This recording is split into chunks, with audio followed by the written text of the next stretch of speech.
আসসালামু আলাইকুম রহমতুল্লাহ।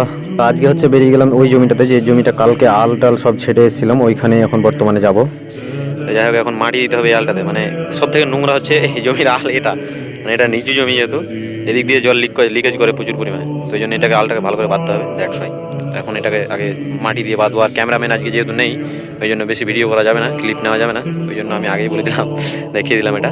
তো যাই হোক, এখন এটাতে মাটি দিতে হবে একদম খাতারনাক করে। তো মাটি দেওয়ার পরে তোমাদের দেখাচ্ছি কিরকম কি হচ্ছে।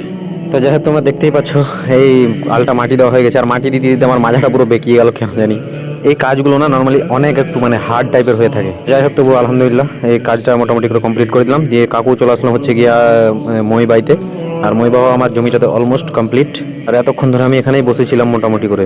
মই টই দিয়ে কমপ্লিট হয়ে গেল, তারপরে আমি চলে আসলাম হচ্ছে গিয়ে বাড়ির উদ্দেশ্যে। গিয়ে পরে আমি গেছিলাম হচ্ছে গিয়ে বিকালবেলা, যে একটু পুলগুলো দেখে আসি, পুলগুলো উঠা যাবে কি যাবে না। কিন্তু পুলগুলো সাইজ তোমরা দেখতেই পাচ্ছ, মুখ মানে হাতে ঠিকভাবে আসছে না, এরকম ছোট ছোট পুল। তো যাই হোক, ভালো থাকবেন আপনারা সবাই, দেখা হচ্ছে নেক্সট ভিডিওতে। আসসালামু আলাইকুম।